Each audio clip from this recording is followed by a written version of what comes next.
Dia nggak senang sama aku, dia telepon aku suruh aku nahan diri 100 kali. Itu juga sering dijam juga sampai rambut aku rontok. Habis itu ditampar berkali-kali, dipukul, ditendang, disiram pakai air. Kacamata aku tuh dijatuhin, diinjek sama dia sampai patah. Di lobi itu ada bunga anggrek gitu ya. Jadi dia sobek satu kelopak itu tuh dilempar ke lantai gitu, aku suruh pungut, aku suruh makan. Dia nge-framing, dia cerita ke orang-orang yang lain lagi yang nggak tahu apa-apa kalau misalnya aku ini memang kerjanya nggak bener, aku ini temperamennya emosional banget, terus aku dibilang katanya memang gila. Aku punya 2 manajer, dia lagi hamil besar itu pendarahan, lahir prematur, 4 bulan kemudian anaknya meninggal. Yang satu lagi itu dia juga lagi hamil, disuruh untuk kayak bolak-balik terus, dia juga pendarahan, terus akhirnya keguguran. Salah satu karyawan di perusahaan animasi Jakarta Pusat, ya, yang ada beritanya nih, karyawan perusahaan animasi di Jakarta Pusat diduga kerja rodi, kerja mati-matian sampai jam 4 subuh. Polisi dapatkan keterangan baru dari security dekat lokasi. Nah, tadi itu adalah video di mana kamu diminta untuk Memukul diri aku sendiri. memukul diri kamu sendiri, terus Iya. yang videoin siapa? Aku yang disuruh untuk videoin sebagai bukti. Jadi yang nyuruh kamu itu adalah Cheryl itu adalah itu atasan aku. atasan kamu di perusahaan animasi ini. Iya. Dia nyuruh kamu menampar diri sendiri karena kamu ngapain? Aku juga lupa sih waktu itu ngapain, cuma dia nggak senang sama aku, dia telepon aku suruh aku nahan diri 100 kali. Terus sekali di videoin terus kasih ke dia. Iya, Ada buktinya kamu disuruh sama dia? ada. Berupa apa tuh? Berupa chat. Kita lihat ya.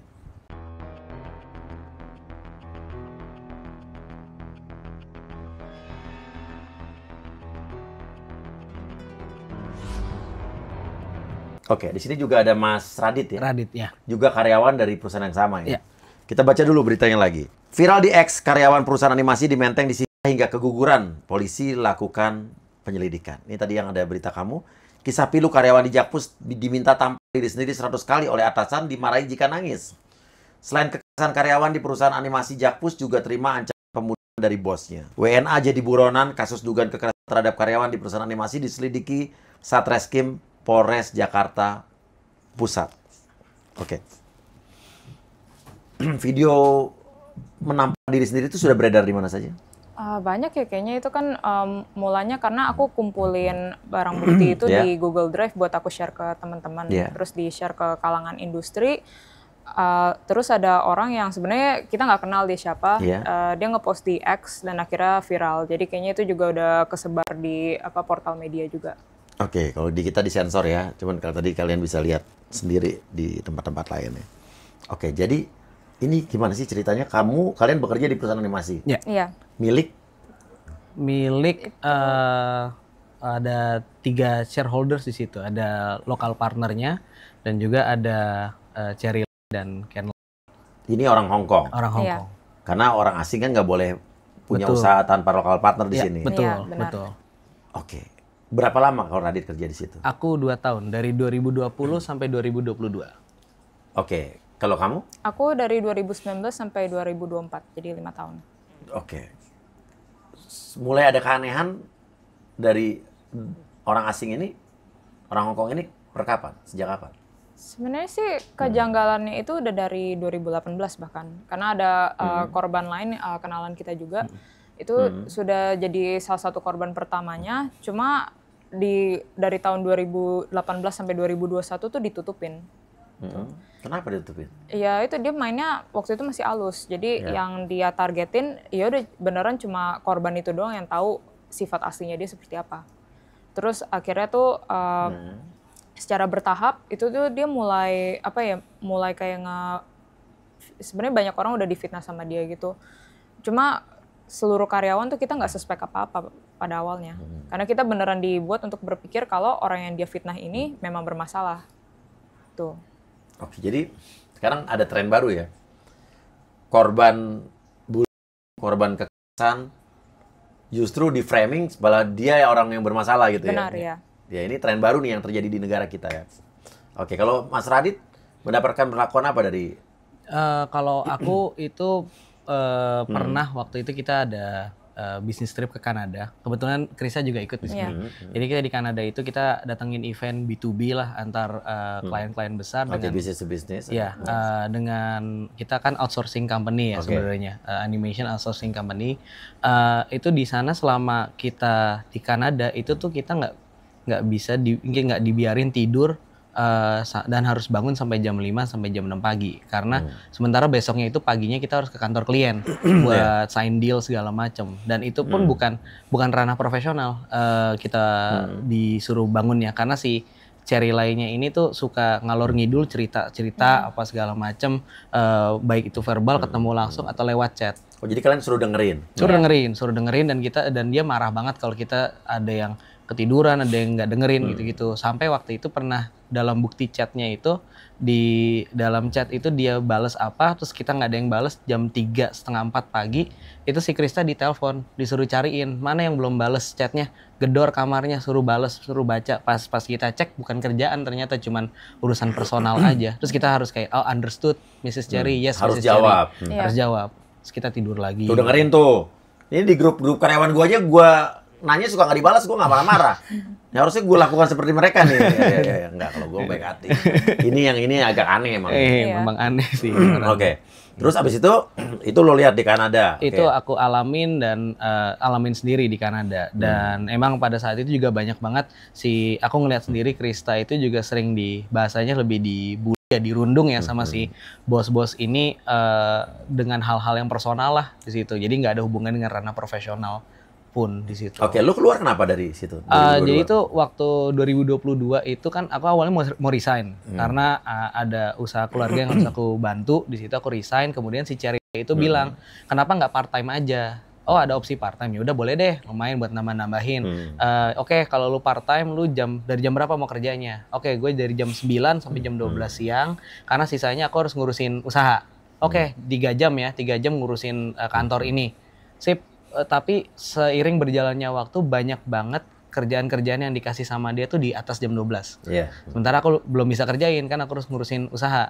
Jadi aku bilang aja aku cuma bisa kerjain sesuai time frame 9 sampai 12. Kalau mau lebih dari situ ya kita harus ada adjustment ulang dari part time tersebut. Fee-nya akan berbeda lagi. Sama dia nggak digubris di situ ya aku juga nggak gubris aja kerjaannya, aku baru kerjain besok. Lama-kelamaan akhirnya HRD nelpon. HRD kontak bilang katanya oh ini kayaknya schedule-nya udah nggak sesuai ya Radit ya kita terminate aja. Sebenarnya bukan nggak sesuai, kalau mau dilanjutin bisa aja sesuai dengan time frame tersebut. Dan dari negosiasi aku kalau merekanya deal ya oke, nggak apa-apa. Tapi kan nggak oke lah ya udah nggak apa-apa, mungkin memang nggak temu jalan tengahnya, kita terminate aja. Aku tuh mau on good term di situ. Oke, karena kita terminate, kamu tolong tanda tangan surat resign ya. Oh, jadi aku disuruh tanda tangannya surat resign.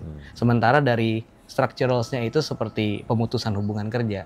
Tapi by the end of it, aku disuruh bikin surat tanda tangan resign, tidak ada dapat benefit setelah dari situ, kompensasi dan lain-lain lah. Dan itu ternyata prakteknya cukup sering terjadi dilakukan. Jadi korbannya nggak cuma aku, banyak karyawan-karyawan lain yang dianggap si Cherry ini nggak suka sama dia dalam kebanyakan masalah personal itu sama dia disuruh tanda tangan surat resign. Akhirnya kamu resign. Akhirnya aku resign. Kamu kerja sebagai apa dulu? Aku dulu di animasi dan juga di konsep art. Satu tim sama dia dulu satu tim. Nah, habis dari situ aku dipindah tugasin. Dia tuh banyak pindah-pindahin orang ke divisi yang memang bukan backgroundnya. Terakhir itu aku ngurusin sekolahnya di situ. Ada sekolahnya mereka, ada akademinya.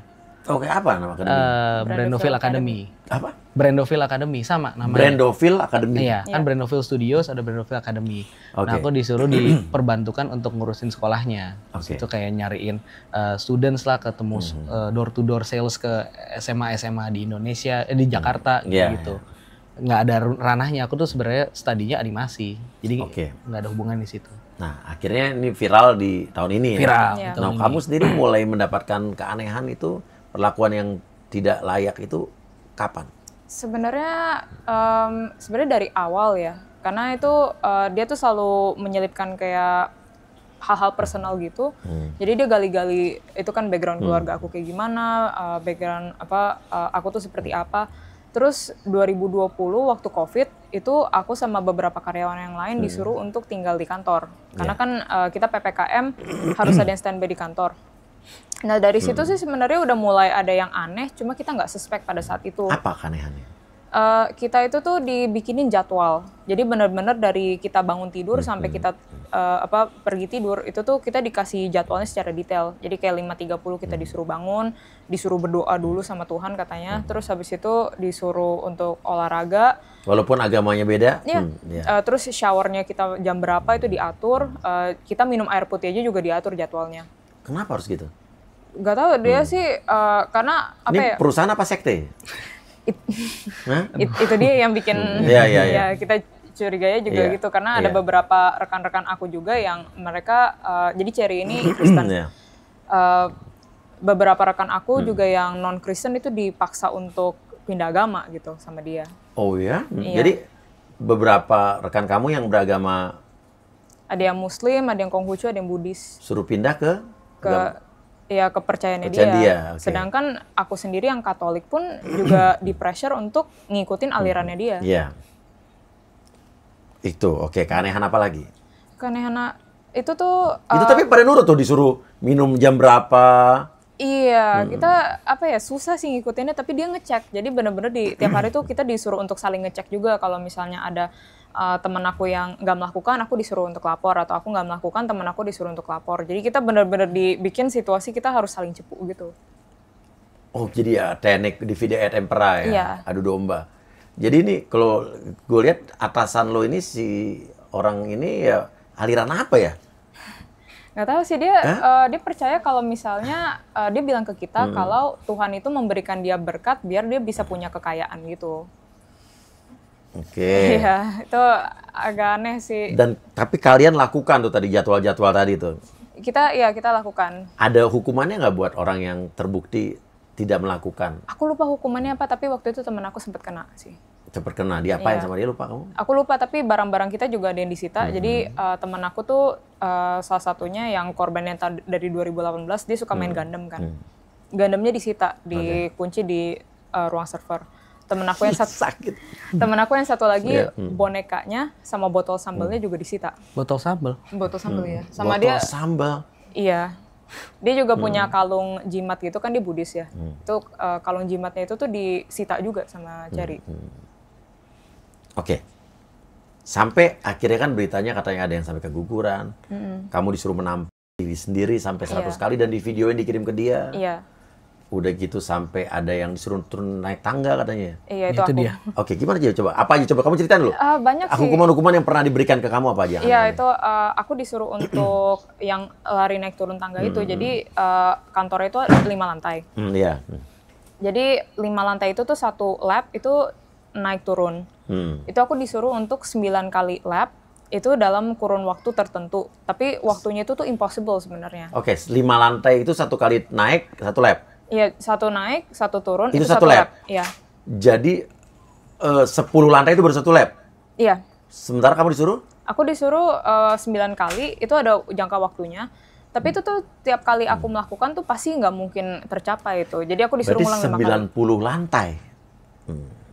Iya, aku ngulang sampai 45 laps deh. Iya. Ngulang sampai 45 lap? Iya, soalnya kan jadi kalau misalnya nggak sampai, jadi kamu 10 lap tuh harus maksimal waktunya sekian menit gitu maksudnya, sekian jam. Jadi 9 kali nih, kayak naik turunnya itu 9 kali. Kalau misalnya itu melebihi waktu yang ditentukan, aku suruh ngulang lagi. Berapa lama waktu ditentukan untuk 9 lap? Aku lupa, pokoknya itu benar-benar mepet banget. Mepet emang nggak bisa gitu. Dan kalau nggak tercapai, ulang lagi? Sakit ya? Iya.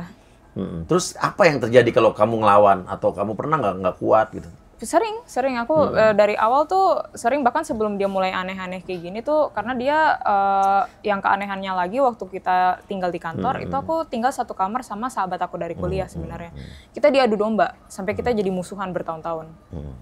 Terus itu tuh aku tuh sebenarnya udah beberapa kali ngelawan, aku udah beberapa kali itu kayak meledak gitu, bahkan apa ya, soalnya dari awal aku masuk kerja aja tuh aku kena SP pertama tuh gara-gara aku pernah bentak CEO gitu. Lu nggak tahu itu CEO bagaimana? Tahu itu CEO, cuma aku lagi berantem sama salah satu manajer aku. Kita berdua sebenarnya nggak tahu nih apa yang mesti kita lakukan. Kita benar-benar ini job desk-nya di luar specialty kita. Kita berantem, aku lagi bentak dia. CEO tuh masuk ke dalam ruangan, aku juga bentak CEO-nya gitu. Kamu bentak apa? Waktu itu disuruh ngerjain print kartu nama. Itu susah banget karena warna birunya logo company itu susah buat achieve yang persis kan. Terus aku bilang kayak, do you know digital printing gitu, itu kan memang susah gitu. Terus aku kena SP, nah dari situ tuh aku mulai dipepetin gitu loh sama Cherry. Dan itu tuh aku beberapa kali juga ketika dia sering bikin aku ngerasa serba salah. Jadi aku disuruh melakukan A, dia marahin aku bilang aku harusnya B. Aku akhirnya melakukan B, dia marahin aku bilang aku harusnya A. Jadi di tahap dimana aku udah nggak kuat lagi, aku juga dikasih beban lebih banyak dari orang lain. Kalau misalnya aku melakukan kesalahan itu tuh aku hukumannya lebih keras. Aku meledak, akhirnya tuh malah dia nge-spin ceritanya di depan orang-orang, dibikin seolah-olah aku nih gila gitu. Oke. Jadi itu aku benar-benar ya orang-orang taunya kayak ini si Krista ini memang orangnya kayak Dia memframing kamu seperti itu dengan cara apa ke orang-orang biar jadi orang percaya? Dia selalu cerita ke orang-orang karena pada saat itu memang yang tahu apa yang terjadi ya cuma orang-orang tertentu kan. Jadi kayak cuma aku sama dia gitu kan atau sama orang-orang lain. Dia nge-framing, dia cerita ke orang-orang yang lain lagi yang nggak tahu apa-apa. Kalau misalnya aku ini memang kerjanya nggak bener, aku ini apa tuh namanya temperamennya emosional banget. Terus aku dibilang katanya memang gila gitu. Jadi bullying itu ternyata terjadi bukan cuma di sekolah, bukan di kampus, tapi di tempat pekerjaan, dan ini lebih parah lagi. Dan sekarang satu kesamaan modusnya adalah pelaku bullying lah justru yang memframing korban jadi dia yang gila atau bermasalah. Ya? Iya. Ini ada satu kesamaan nih, ya, playing victim jadi. Iya. Oke. Nah, apalagi kamu tadi disuruh naik turun tangga itu, terus habis itu waktu disuruh nampar 100 kali itu gara-gara apa? Aku lupa kenapa. Tapi udah dari lama sih sebenarnya. Jadi 2022 itu aku mulai dihukum gak boleh tidur. Jadi aku kayak masih ngikutin dia. Dia soalnya bisa 1 minggu nggak tidur sama sekali, masih segar. Aku tuh dipaksa untuk. Dia nggak minum obat apa-apa kan? Kita sih nggak tahu ya. Apa tuh namanya, dia bertahun-tahun bilang ngakunya bisa kurus tanpa diet, tapi tahun ini tahu-tahu dia bilang ke aku kalau selama ini dia minum pil diet.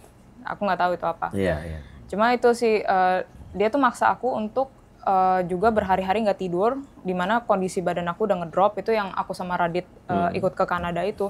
Aku kena COVID pas lagi sampai ke Kanada. Aku masih tetap dipaksa untuk kerja. Dan dia nggak boleh pakai masker. Nggak boleh pakai masker. Di Kanada nggak boleh pakai masker karena waktu dia kena COVID dan akhirnya beberapa karyawan cewek juga kena. Itu aku yang ngetesin, aku yang jadi tenaga kesehatan dadakan di situ. Dan dia bilangnya katanya kalau orang pakai masker tuh nurunin pride di situ. Jadi orang gitu. Iya, jadi caper. Jadi orang-orang bakal lihat ih lu sakit gitu. Jadi dia nggak boleh pakai masker sama sekali. Padahal COVID. Iya, dan itu di negara orang, itu baru pertama kita ke Kanada. Iya. Terus jadi dari situ tuh dia dia tuh selalu bilang kalau misalnya aku tuh kerjanya nggak bener gitu. Dan itu tuh sebelum kita ke Kanada, aku tuh sempat megang tim konsep art sama tim storyboard ya. Itu aku udah sempet jadi lead, gaji aku juga udah lumayan pada saat itu. Aku dijebak, difitnah sama dia sampai tim aku sendiri, sampai satu kantor tuh dalam pandangan aku tuh mereka semua benci sama aku gitu. Jadi aku udah dibikin parno, aku udah dibikin ngerasa kalau kerjaan aku tuh nggak bagus. Jadi dari situ tuh dia bilang aku tuh udah utang banyak, karena pas lagi di Kanada itu tuh aku udah nggak kuat. Aku telepon dia, aku bilang aku mau resign. Dia bilang aku nggak boleh resign karena company udah invest ke kamu banyak. Aku tuh katanya utangnya udah banyak banget. Iya, jadi aku karena dia bilang selama ini kan dia selalu manggil kita untuk ngomong sama dia berjam-jam ya. Sebenarnya itu cuma dia kayak kasih wejangan, tapi itu cuma dia kayak curhat tentang dirinya. Bahasa apa dia ngomong? Bahasa Inggris, tapi bahasa Inggrisnya belepotan banget, tapi kalau misalnya kita nggak ngerti dia ngomong Lebih apa. parah dari Singlish. Lebih parah. Lebih parah. Lebih parah. Honglish berarti ya. Iya. Iya. Hong Kong English. Iya, iya, iya. Kalau misalnya kita nggak ngerti, dia marah ke kita. Kenapa kita nggak ngerti?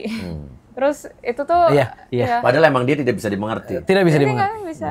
Iya, terus dia tuh jadi wejangan-wejangannya ini bagi dia tuh sudah invest waktu dia sama tenaga dia buat edukasi aku. Padahal itu tuh aku nggak dapat apa-apa sebenarnya dari situ. Itu cuma aku disiksa doang gitu. Dibilang kamu berhutang tuh kamu ngutang gimana sih? Jadi pas lagi zamannya kerjanya aku bisa dibilang masih enak ya. Sebenarnya itu juga workload aku dikasih banyak banget. Itu tuh dia daftarin aku ke kursus-kursus gitu. Terus habis itu kayak kasih tutorial yang harganya mahal. Pernah ada satu kursus kelas online gitu. Itu tuh kayak harganya kalau nggak salah 11 juta. Tapi aku keteteran karena selain job desk aku sebagai lead artist, aku disuruh untuk jadi asisten pribadi dia. Benar-benar aku nggak bisa kepegang sama sekali, keteteran, dianggapnya gagal. Terus ya itu di situ udah gitu sebelumnya juga ya pas lagi zamannya pandemi dia kan sering kayak staycation gitu di hotel bintang 5. Jadi aku sama temen aku tuh diajak kayak kita di booking kayak satu kamar juga gitu. Ikut dia kemana-mana, ditraktirin gitu kayak restoran mahal, dibeliin barang-barang mewah. Jadi bener-bener sama dia tuh kita jadi ngerasanya punya utang. Iya. Gitu. Oh itu yang dianggap sebagai hutang. Iya. Boleh tahu gaji kamu berapa di sana? Paling tinggi pada saat itu ya sebelum aku dipaksa resign itu aku 17,7 Sebagai apa kamu? sebagai lead artist. Kamu apa background pendidikannya? Aku tuh background pendidikannya D3 illustration di Malaysia. Oke, tapi emang kamu skillnya bisa? Iya, Bisa. memang itu kualifikasi aku di situ. Itu jabatan aku kalau nggak salah assistant creative director yang terakhir itu. Tapi gaji aku tuh dari 17,7 3,5 jutanya tuh dipotong untuk aku didaftarin ke Brandeville Academy. Jadi kamu terima berapa? Jadi aku terima bersih itu 14,2. 14,2. Iya. Boleh lihat karya kamu seperti apa? Boleh. Kita lihat ya. Ya.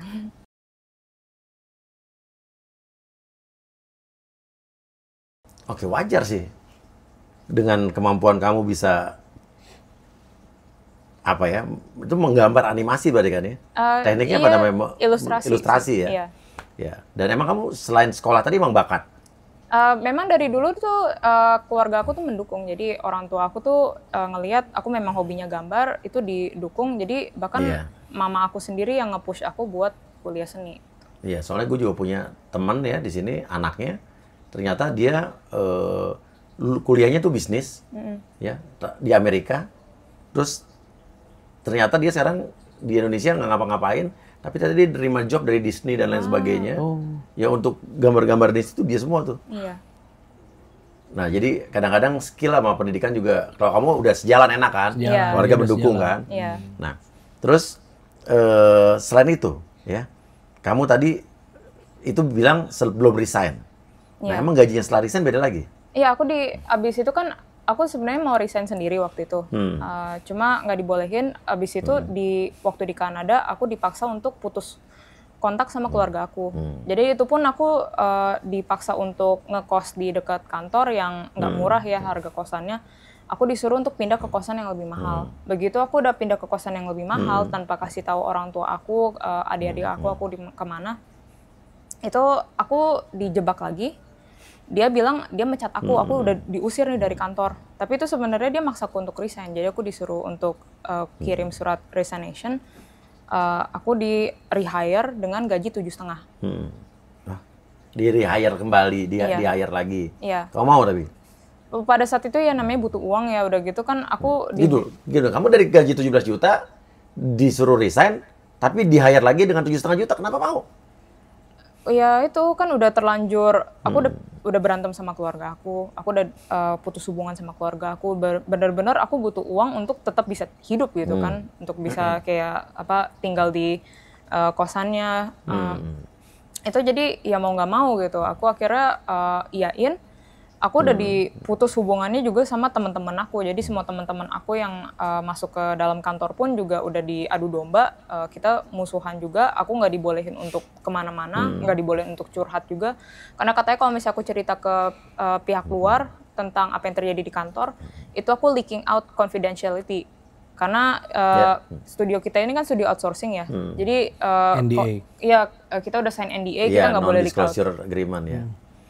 Oke. Akibatnya kalau kamu cerita itu? Ya itu dia bakal ngecek. Jadi dia tuh yang seremnya adalah awal-awal tuh dia memang menampilkan dirinya tuh kayak moralnya tinggi gitu. Dia tuh selalu mengajarkan kita untuk selalu jujur. Karena dia bilang orang yang gak jujur kena jebakannya dia kan. Jadi dia bakal ngecek kita tuh jujur atau enggak. Kalau misalnya kita ngomong jujur pun, tapi kita kelihatannya nggak yakin, itu langsung udah di habis-habisin sama dia bilang kamu bohong gitu. Oke. Gaslighting. Nah sekarang intinya adalah apa yang membuat kamu bertahan walaupun kamu udah disuruh nampak 100 kali bolak-balik naik tangga, apa gitu? Dia menjanjikan. Apa karena gaji kamu besar di sana? Dia menjanjikan kalau misalnya hukuman aku itu tuh kata dia untuk melindungi aku karena dia bilang semua orang di kantor itu tuh berusaha untuk nyerang aku. Jadi katanya dia nyerang duluan biar orang lain tuh back off gitu kan. Itu juga dia menjanjikan kalau misalnya aku udah ketahan ngelewatin ini semua, gaji aku katanya bakal gede. Dan aku benar-benar. Dijanjiin berapa? Yang terakhir banget ya. Dijanjiin ya? Dijanjiin 25 juta. Oke. Itu. Jadi itu tuh udah benar-benar aku tuh masih tahan-tahanin karena ya itu posisinya keluarga aku itu tuh ya single mom kan.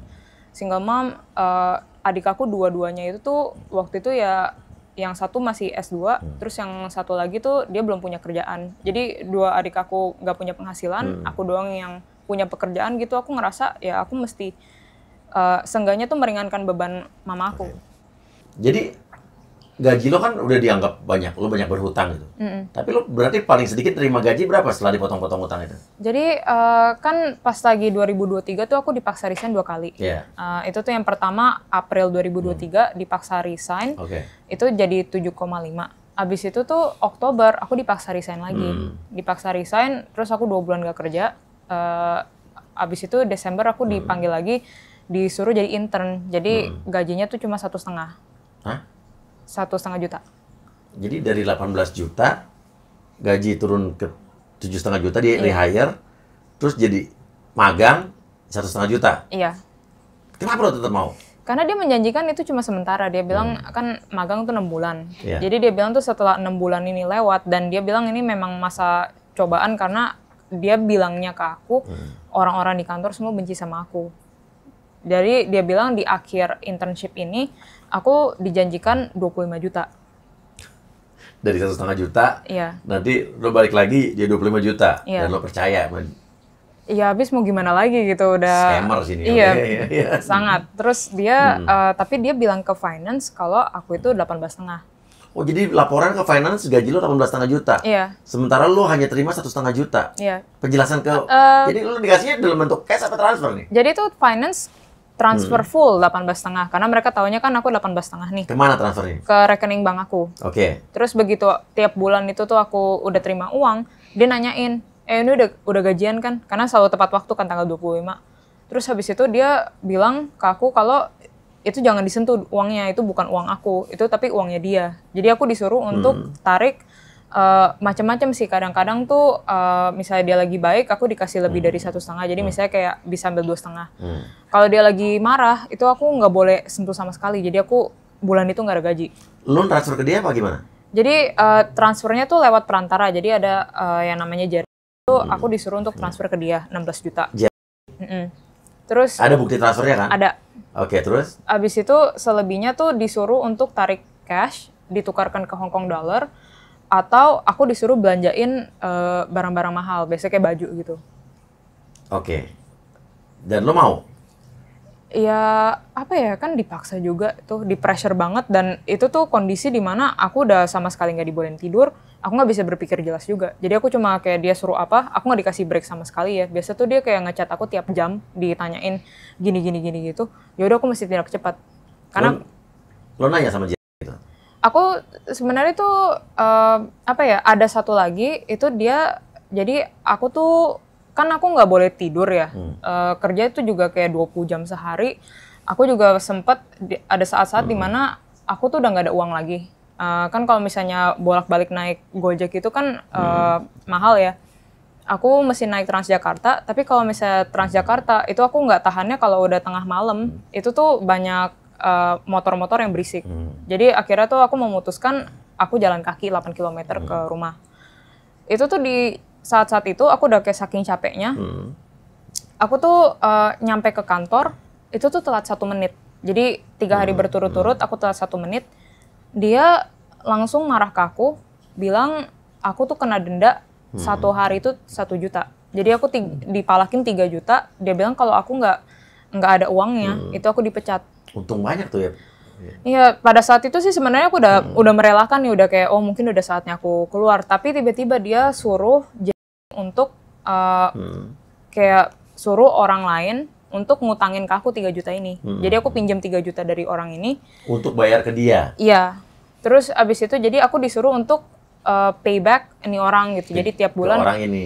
Iya, ke orang ini. Jadi tiap bulan aku disuruh transfer kayak sekian gitu. Tadinya aku udah pingin lunasin cepet-cepet. Aku bilang aku mau bayar tiap bulan tuh 500.000 biar kayak 6 kali bayar udah Teknik lunas. dan triknya banyak banget ya? Iya, tapi dia bilang aku tuh suruh bayar ke dia 100.000 biar utangnya tuh sampai tahun depan. Kalau diikat dengan utang. Iya. Ya. Terus si ini juga tiba-tiba si Cherry bilang, aku ada utang ke aku nggak tahu ini utang apa. Dia suruh aku untuk transfer 100.000 juga ke tiap bulan, tiap gajian. Aku nanya, ini tuh utang apa? Terus dia bilang suruh tanya Jerry. Tapi aku belum nanya Jerry. Itu nggak berapa lama kemudian itu tuh aku akhirnya udah nggak kuat. Pas aku disuruh untuk, ini HP aku, dia sempet maksa aku untuk rusak HP aku. Kalau enggak aku dipecat. Jadi pada saat itu tuh aku udah bilang, jadi dia nyuruh lewat perantara. Aku bilang aku nggak mau hancurin HP aku. Tapi aku kebetulan punya HP lama yang aku titipin ke kantor, dipakai buat HP kantor, itu aku ambil. Pas lagi sampai ke rumah itu, aku disuruh hancurin HP yang itu. Aku udah nggak kuat lagi, akhirnya aku bilang aku mau resign. Aku resign, itu dia tuh tiba-tiba bilang ke semua orang kalau aku ini nyuri uang. Dan ternyata waktu akhirnya tuh kayak ini udah terkuak semua, udah kayak kita udah lepas dari dia, aku kayak tanya ke orang lain, ada yang tahu nggak ini apa? Ternyata tuh utang ini adalah dia daftarin asuransi jiwa suaminya, suruh Jerry yang bayar 40 juta, tapi dia bilang suruh minta gantinya tuh ke aku. Jadi itu utang ini, terus dia bilang ke semua orang pas aku resign, kalau aku nyuri uang. Terus aku udah percaya pada? Ya itu yang lain pada nggak tahu apa-apa, bener-bener sama sekali nggak tahu apa-apa. Tahu-tahu sama beberapa orang lain dikirim ke rumah aku, gedor-gedor pagar, terus habis itu kayak sampai telepon-telepon mama aku, adek aku gitu, sampai kayak dikomplain sama tetangga gitu. Dia ini sekarang kemana orangnya? Dia di Jakarta sih. Masih di Jakarta. Menurut gua polisi harus memanggil dia juga setidaknya sebagai saksi atau ya apapun ya. Karena dia kan ya ada di dalam siklus ini kan. Dan ada transfer kamu ke Jerry kan. Iya. Berarti Jerry harus minta keterangan nih. Aku juga kalau misalnya tiap hari itu tuh pulang aku harus minta izin. Jadi itu aku tuh nggak dibolehin untuk pulang sebelum jam 2 pagi. Terus aku mesti minta izin ke beberapa orang, yang terakhir aku minta izin ke Jerry. Nah ini ada 2 hari di mana Jerry itu di telepon itu WhatsApp-nya kayaknya mati. Jadi aku tuh sampai kayak ninggalin 1000 miss call, sampai aku cari ke Instagram, Telegram, ke LinkedIn, Facebook gitu, aku kayak sampai ngechat dia. Itu tuh 2 hari berturut-turut dia nggak bales, bener-bener nggak respon sama sekali. Akhirnya tuh kayak jam 7 aku baru dapat kabar dari Cherry kalau aku udah boleh pulang. Jadi at that point udah saking capeknya aku nggak pulang, aku kayak tetap di kantor. Karena harus izin Jerry. Karena udah terlanjur jam 7. Udah jam 7 pagi. Harus pagi ya, gitu ya. Nah, apa komentar si Jerry setelah ini viral? Dia sih Ya dia itu setelah ini viral dia membela siapa dia? Secara publik sih dia di Twitter minta maaf ya. Cuman kalau memang ternyata ini ada kesalahan dia atau dia ada kesalahan yang dilakukan ke Krista atau sama keluarganya, kenapa nunggu viral baru minta maaf? Kalau memang ada rasa bersalah sih ya minta maaf aja sebelum ada viral. Itu kemarin dari tutup, kantor tutup sampai videonya viral kan lama tuh. Kalau memang ada rasa bersalah di situ ya. Kenapa nggak dari dulu? Kenapa tapi biasa udah viral baru daripada. Tapi ada banyak juga yang viral dia nutup-nutupin dulu. Ini kasus lain ya. Like victim dulu, Terus tiba-tiba nanti baru minta maaf. Atau nggak tiba-tiba baru ngaku. Banyak yang begitu di Indonesia. Ada sih beberapa yang cuci tangan juga kan. Iya, ada beberapa juga di situ. Kamu gajinya berapa dulu? Aku 7 juta. 7 juta. Nah intinya, saya kan nggak tahu nih untuk skill-skill yang kalian punya seperti kalian gitu. Kamu bisa lihat karya kamu? Kamu udah kayak dia juga modelnya? Aku di internet ada sih, ada cuman itu udah lama banget juga sih. Kalau kita lihat ya.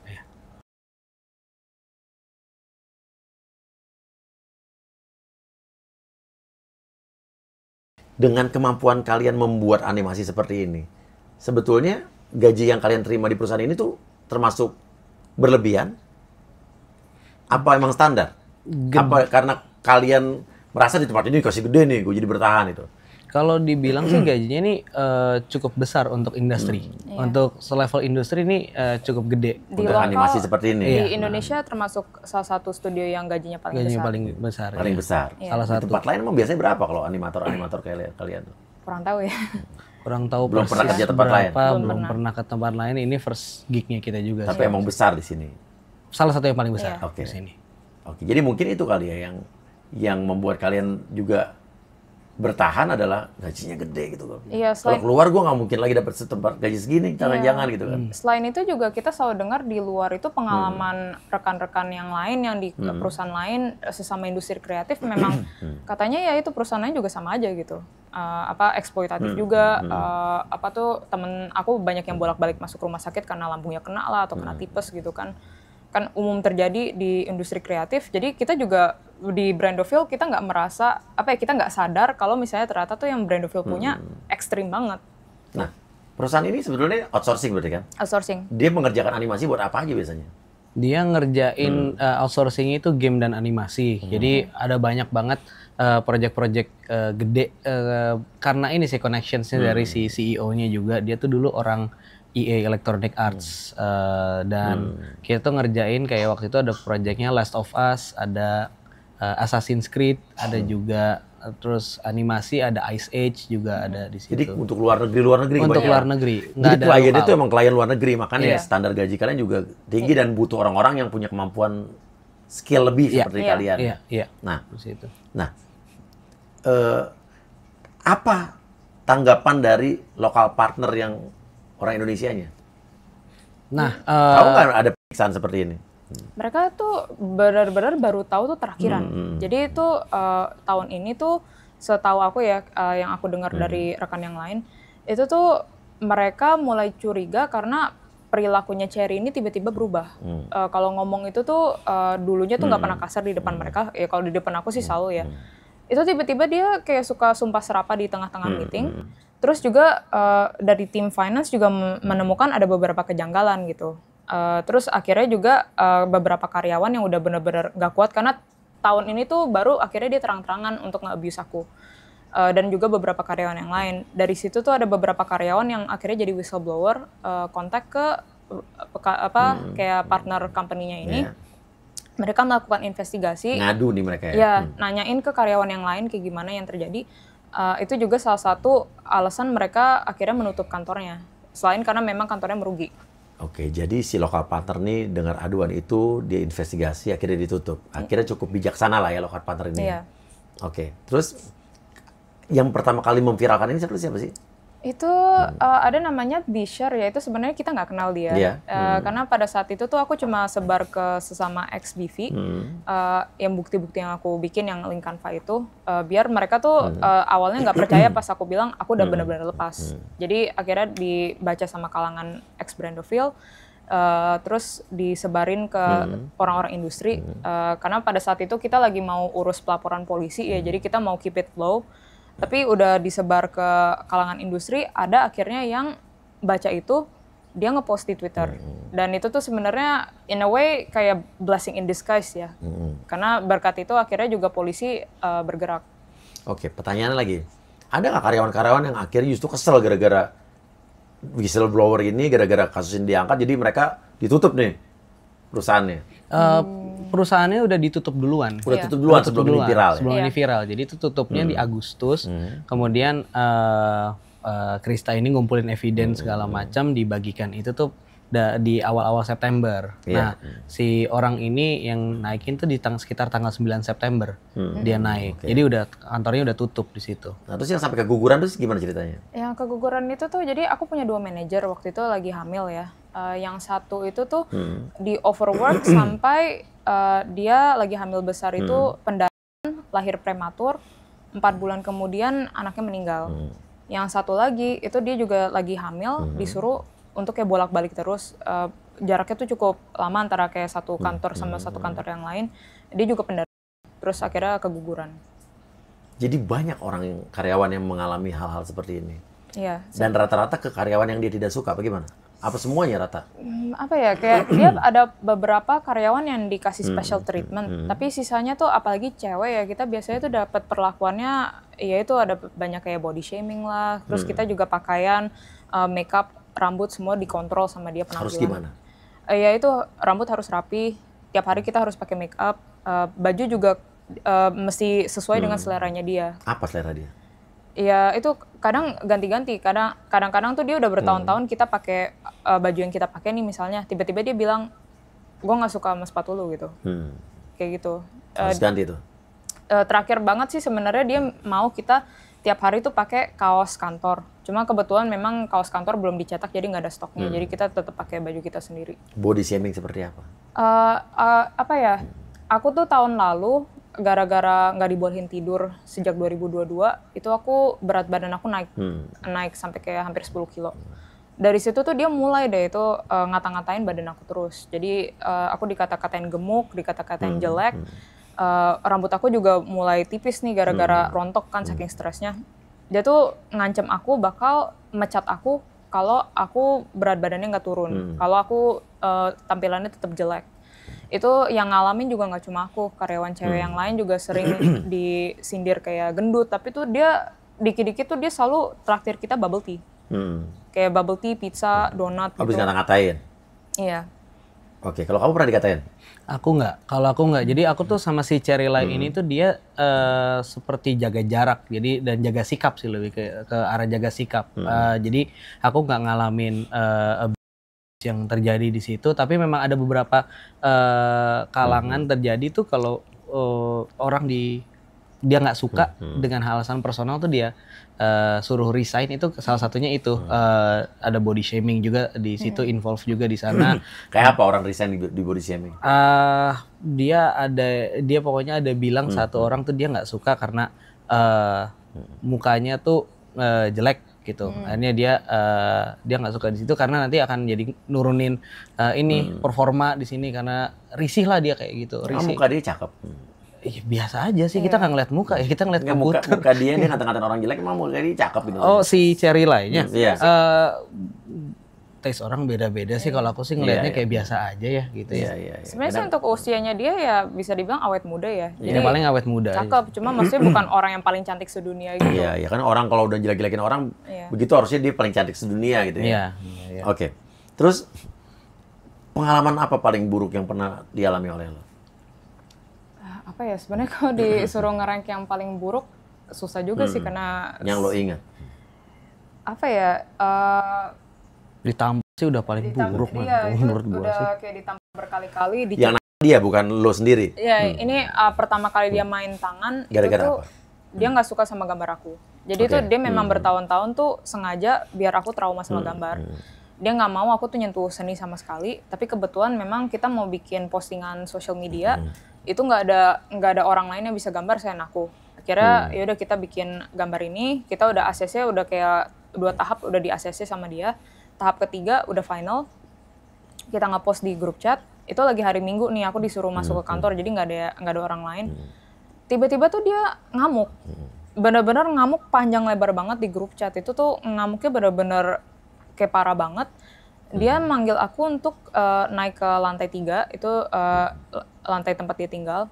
Aku disuruh berdiri, dia tiba-tiba keluar kamar. Itu tuh dia tiba-tiba tuh kayak gambar aku tuh kayak gini, keras banget sampai telinga aku tinnitus. Iya. Abis itu tuh abis digambar lagi beberapa kali, terus aku itu? Takut, benar-benar takut banget. Terus habis itu diseret, didorong dari tangga.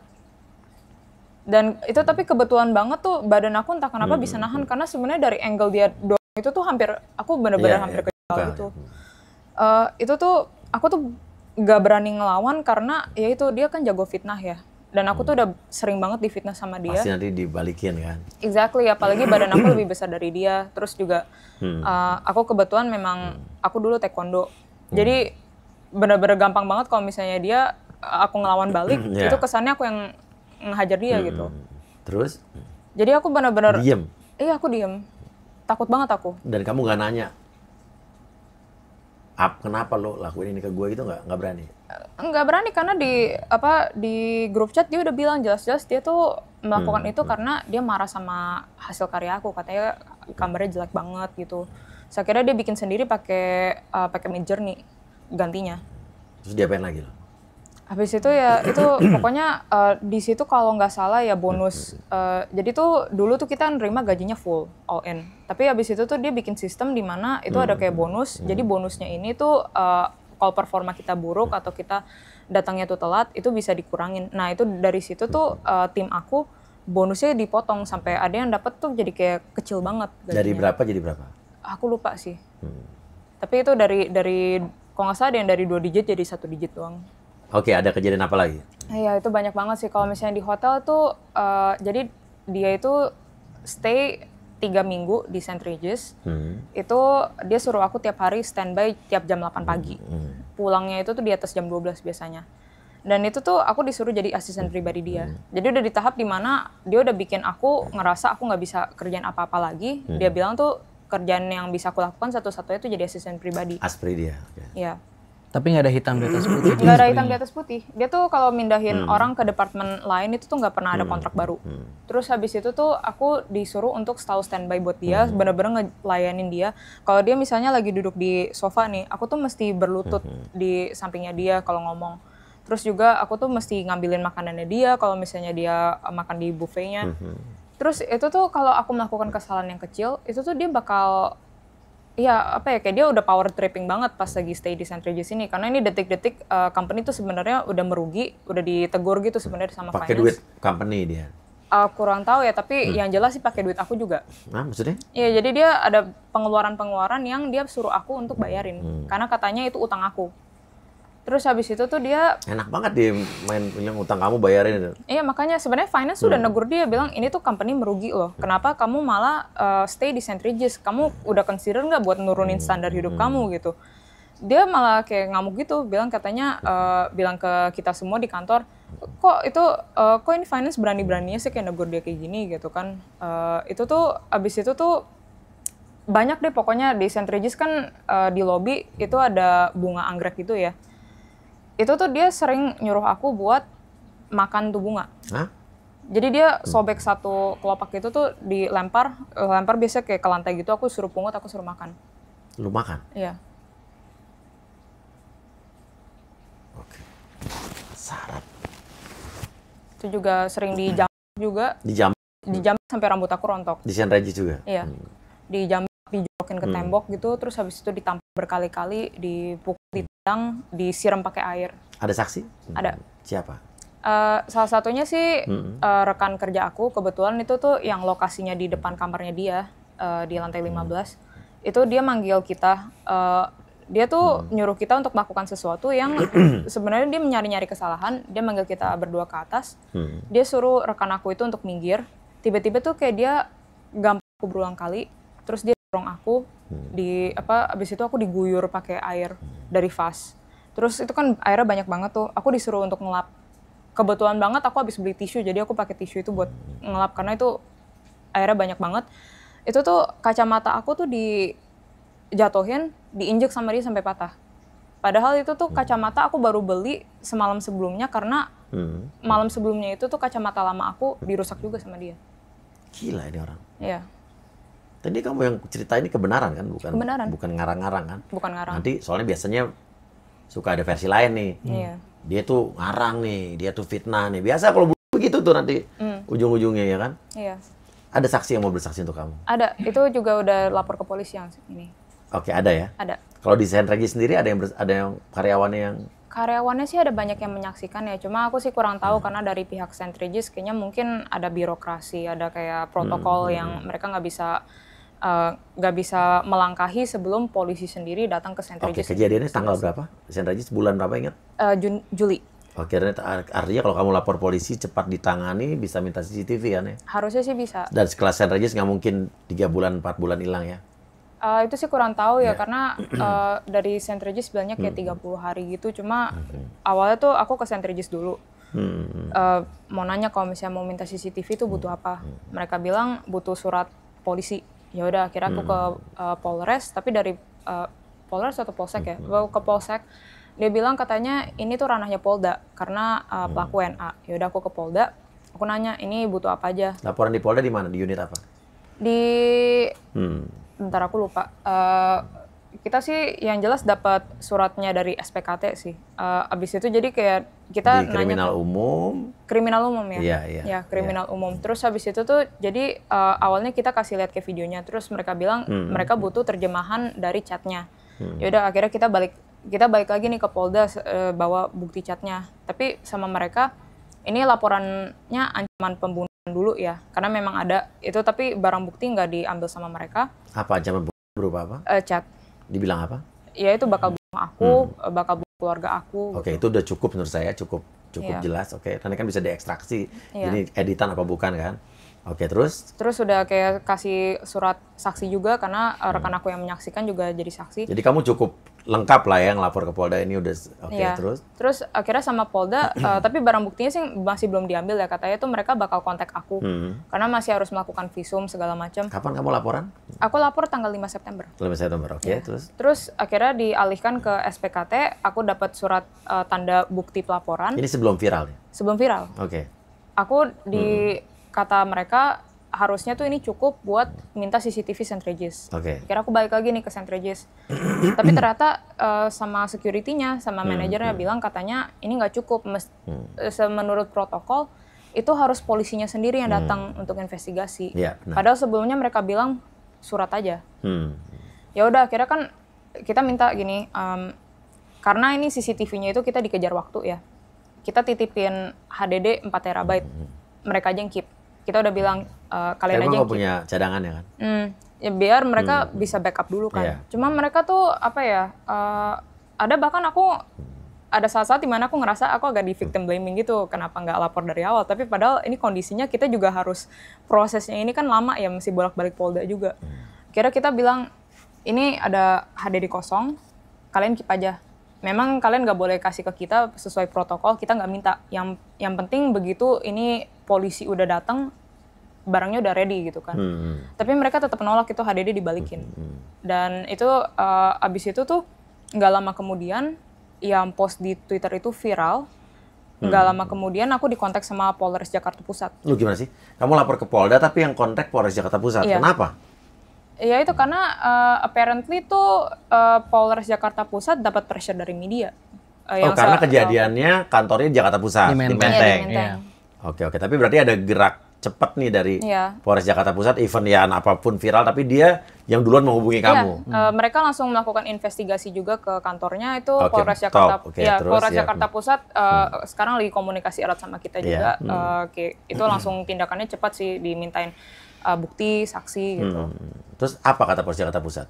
Ya itu kalau misalnya karena kejadian yang penganiayaan yang ada saksinya itu lebih banyak di St. Regis, jadi itu Jakarta Selatan. Yang Jakarta Pusat itu tuh tentang ketenaga kerjaan. Jadi pelanggaran-pelanggaran kayak lembur nggak dikasih kompensasi. Udah bikin laporan? Udah bikin. Oke, udah jalan. Kita lihat nanti jalan yang mana duluan nih, Jakarta Pusat dulu apa yang di Polda duluan ya. Tapi saya rasa sih harusnya dua-duanya bisa sinergi ya. Dan kamu ngelapor juga? Aku ngelapor juga. Jadi ketika si Krista ini udah ada laporan itu, aku juga dipanggil sebagai saksi di Polres Jakarta Pusat juga. Jadi aku juga memberikan keterangan-keterangan yang tadi, yang salah satunya yang di Kanada itu juga aku berikan semua ke Jakarta Pusat sih. Artinya banyak orang yang akan bersaksi untuk kasus ini. Iya. Banyak. Oke. Dan sekarang pertanyaannya, si orang ini kan cewek cowok ya berarti ya? Iya. Yang tadi yang kamu ceritain tuh cewek ya? Cewek. Satunya suaminya apa pacarnya? Suaminya itu CEO-nya. CEO-nya? Iya. Suaminya tahu perlakuan istrinya terhadap kalian seperti itu? Suaminya tahu, sebenarnya tuh suaminya beberapa kali intervensi. Seperti? Seperti dia tuh kayak tiba-tiba pas lagi ngeliat aku lagi dihukum gitu tuh dia marah ke istrinya. Cuma tuh dia marah tuh melarang maksud? Melarang sebenarnya sampai beberapa kali, bahkan suaminya tuh kayaknya sengaja mau pecat aku biar aku nggak kerja lagi di situ kayaknya ya. Cuma abis itu tuh selalu si istrinya ini berhasil mengadu domba kita berdua, biar aku tuh justru malah melawan CEO-nya, CEO-nya juga melawan aku. Gitu. Apa maksudnya? Nggak tahu, selalu ngadu domba. Bahkan tuh CEO-nya, suaminya ini pernah marah karena suaminya tuh curiga jangan-jangan istrinya itu selingkuh. Atas dasar? Karena dia pernah beliin salah satu karyawan laki-laki earbuds yang cukup mahal, yang 4,5 juta. Oke. Dan itu situasi seperti itu diciptakan juga apa? Nggak tahu ya, tapi istrinya tuh malah kayak marah ke suaminya, bilang kayak akhirnya tuh semua kesalahan itu dilimpahkan balik ke suaminya gitu. Oke, jadi suaminya sebenarnya tidak membiarkan saja kamu disiksa ya? Sebenarnya ada upaya intervensi, tapi dia selalu di-convince sama istrinya kalau misalnya satu, itu yang harusnya dilakukan, dua, dia nge-convince aku untuk ngebela dia di depan suaminya. Jadi itu situasinya kayak kacau banget manipulasinya. Oke. Sekarang kamu sudah bukan karyawan lagi berarti, karena dibubarkan ini kantor. Dapat pesangon? Dapat pesangon. Dapat dari si lokal partner ini? Iya. Nah sebenarnya mencari klien ke luar negeri ini, klien-klien tadi Ice Age segala macam itu Pixar berarti ya? Kayak apa? Disney ya apa sih? Netflix sih sebenarnya. Netflix, ya? Netflix, Disney Plus. Oke. Jadi Netflix. Itu siapa yang nyari? Itu tuh sebenarnya salah satu koneksinya, jadi COO-nya. Jadi kayaknya orang banyak salah kira kalau misalnya Cherry itu COO, tapi sebenarnya Cherry bukan COO, dia komisaris. COO-nya waktu itu tuh veteran di industri animasi, orang Kanada. Sekarang udah pensiun. Koneksi klien animasi itu dari dia. Jadi sebetulnya si orang Indonesia ini lokal partner kalau mau bikin lagi perusahaan ini tanpa orang Hong Kong itu bisa nggak? Bisa aja sih, kayaknya bisa aja. Nanti Cuman saya yang invest. Oke, iya. Oh gitu ya. Dan sekarang kemana tuh si orang-orang Hong Kong ini? Kemungkinan sih kita belum tahu pasti di mana. Waktu itu dugaan kita dia balik ke Hong Kong atau ke Malaysia. Tapi Malaysia udah nggak mungkin karena satu industri game dan animasi Malaysia semua udah ngelawan di sini. Jadi kalau misalkan dia masuk, abis dia di situ. Soalnya kebetulan juga aku sama beberapa teman aku kan kami lulusan dari Duan Academy di Malaysia nih. Itu tuh alumni, dosen semua udah tahu. Itu juga teman-teman kita banyak yang di industri di Malaysia. Udah semuanya tuh udah sepakat buat nge-blacklist mereka. Karena terakhir tuh mereka memang info terakhir mereka sempat mencoba untuk ke Malaysia, ditolak. Kemungkinan besar sih mereka di Hong Kong karena udah nggak ada duit lagi. Karena terakhir mereka stay di St. Regis aja tuh salah satunya pakai uang aku gitu. Waktu dan mereka itu berdua tuh udah bikin studio baru sebenarnya. Mereka tuh udah bikin studio baru namanya Lai Studios. Lai? Iya. Jadi atas nama belakang mereka kan Cherry dan Ken. Jadi Lai Studios. Lai Studios itu. Nah, dia waktu kasusnya viral naik itu tuh Lai Studios tuh ada di Facebook, udah ada di Facebook dan lihat dari websitenya itu jelas-jelas mereka. Nah, itu sama netizen ketahuan tuh, sama netizen langsung diserang semua di situ. Akhirnya di take down. Lai Studiosnya kemudian muncul lagi websitenya yang tadinya dia mau hiring di Jakarta, mau nyari orang di Jakarta, ganti jadi hiring di Hong Kong. Jadi kemungkinan besar base-nya mereka, home base-nya si Lai Studios ini di Hong Kong. Jadi kita sebenarnya aku udah ngasih tahu teman-teman yang di Hong Kong juga, hati-hati ada kayak gini. Takutnya ada Krista kedua tapi yang di Hong Kong di situ. Kita kan nggak tahu gitu industri di sana. Jadi ini kemungkinan besar sih mereka di Hong Kong sih. Oke. Ya udah. Dan sekarang apa yang kalian inginkan di kasus ini? Ya, satu sih kami berharap Cherry ini bisa dibawa ke keadilan ya. Kalau bisa diekstradisi, diadili di sini. Yang kedua juga kita berharap tuh kasus ini bisa jadi kayak jadi dorongan untuk perlindungan yang lebih baik untuk karyawan-karyawan, pokoknya pekerja-pekerja industri kreatif. Karena memang ini tuh kita berada dalam situasi yang tough banget. Pendidikan aku tuh cuma D3. Jadi ketika aku udah beberapa kali sebenarnya aku mau keluar pun, buat bounce back untuk cari pekerjaan lagi tuh susah karena satu portfolio ditahan kan. Portfolio kita nggak bisa ambil, nggak bisa pakai buat apply kerja. Dua, aku udah umur 27, udah di atas 25 tahun sebagai perempuan gitu. Itu susah juga, apalagi aku belum S1. Dan itu tuh di kantor kita juga susah untuk kayak anak-anak di kantor untuk pergi karena banyak yang cuma lulusan SMK. Banyak juga yang anak-anak rantau. Mereka benar-benar bergantung banget sama penghasilan mereka di perusahaan ini. Mereka juga, kita semua tuh nggak pernah diajarkan bagaimana cara kayak membela diri gitu. Gimana cara kita melapor kalau misalnya memang ada hal-hal yang tidak normal di perusahaan. Jadi kita selama ini tuh dipaksa untuk menelan. Kalau kamu dulu pendidikannya apa? Aku S1 seni, SSN. Jadi SSN animasi, kemudian Emang animasi di Indonesia, kemudian aku lanjut lagi di Singapura ambil konsep art penjurusan. Sama kayak dia, kurang lebih ininya, background studinya. Nah, di situ juga tidak ada sama sekali hubungan kayak marketing atau business development gitu, tapi memang kadang berapa kali aku ditaruh di situ posisinya.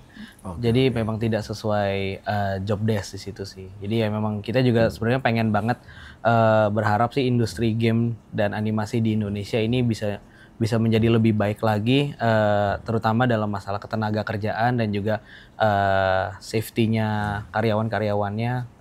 Krista juga cepat pulih secara kondisi psikis dan juga fisik juga di situ. Karena kemarin dia udah ke rumah sakit, udah menemukan beberapa temuan hasil dari ini sih. Apa? Dari ininya. Itu sih pertama sih di otak, terus habis itu juga kayak lutut sama ankle, sama spine aku sih karena postur aku selama kerja tahun ini itu tuh aku kan nggak dibolehin pulang. Jadi tuh benar-benar aku kerja tuh minimal kayak 20 jam sehari, 24 jam gitu. Aku tuh harus tidur tuh kayak gini di atas meja. Jadi itu spine aku sempat itu bermasalah. Tapi dari kasus ini ada satu pelajaran yang kita bisa ambil positifnya apa? Bahwa anak-anak muda sekarang ya kan pada bingung nih kerja apa segala macam. Coba berdayakan dulu skill kalian. Kalian gali kemampuan potensi dalam diri kalian. Kita bisanya apa? Karena ini buktinya kan ini pasti awalnya kan lo hobi kan? Iya. Lo masuk animasi tuh jarang-jarang orang masuk animasi karena dipaksa orang tua kan? Iya. Karena emang lo udah punya bakat dari kecil biasanya kan? Iya kan? Dari tadi gue cerita temen gue juga anaknya dipaksa mau kuliah bisnis semuanya di Amerika, pulang-pulang akhirnya juga nggak kerja, malah jadi animator. Iya. Jadi sekarang menuju Indonesia Emas tahun 2045, kita diuntungkan dengan bonus demografi di tahun 2030 di mana 68% penduduk Indonesia adalah usia produktif. Tapi itu bisa gagal kalau SDM-nya nggak ada. Skill nggak sesuai dengan pekerjaan. Betul. Pendidikan tidak sesuai dengan skill dan pekerjaan. Terus ya macam-macam lah ya. Contoh yang gagal di bonus demografi adalah Brasil dengan South Africa. Di mereka diuntungkan dengan bonus demografi tapi gagal. Tidak ada output ekonomi yang membuat negaranya maju. Jangan sampai kita begitu. Nah, ini contoh-contoh nih. Kalian adalah potensi-potensi masa depan bangsa, ya kan? Yang bisa membawa Indonesia ke kancah internasional, karya-karya kalian, ya kan? Siapa tahu nanti kan kalian sebagai pribadi, wah, lo ada di Disney, Pixar, Universal, ya kan? Bismillah. Amin. Dan orang-orang seperti kalian nggak perlu takut, pasti kalian cepat dapat kerjaan. Teman-teman kita ada yang udah masuk ke situ, nama-namanya di Disney di situ. Jadi kita juga bangga sama anak-anak Brandoville tuh banyak yang karya-karyanya bagus-bagus. Iya, itu yang paling penting. Itu sayang banget sih sebenarnya SDM-nya tuh ada banyak yang bagus-bagus, apalagi juga rekan-rekan ex Brandoville tuh kualitas kerjanya sudah level internasional ya standarnya. Tapi ya itu karena mismanagement itu juga salah satu hal yang justru tuh kayak menekan perkembangan industri kita. Oke. Apa kita perlu buat animasi Akademi Uya Kuya animasi company ya kan? Ya. Nanti gue jual keluar angkasa ya kan. Oke. So far udah berapa orang yang lapor ke polisi? Sudah ada sekitar 6 orang. 6 orang ya? 6 orang. Sudah ada lawyernya? Belum ada. Oke. Buat kalian lawyer-lawyer yang pencinta lembaga bantuan Uya yang mau membantu mereka hubungi saya ya. Kalau bisa pro bono ya.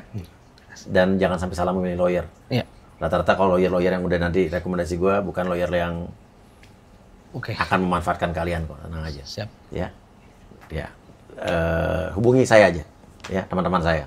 Salut buat kalian yang berani bersuara, speak up, dan satu pelajaran, jangan pernah takut kalian untuk bicara soal karena semakin banyak kalian berbicara, para penindas, para bully, pelaku-pelaku bully itu bisa kita singkirkan dari muka bumi ini. Ya. Oke, say no to bully. Terima kasih banyak. Ya. Thank you. Semoga cepat ditangani kepolisian, Polda Metro Jaya, Polres Jakarta Pusat. Amin. Ya, kita percaya bahwa polisi bisa menindak kasus ini dengan cepat. Amin. Terima kasih. Wassalamualaikum warahmatullahi wabarakatuh. Kaulah cinta pertama di hidupku.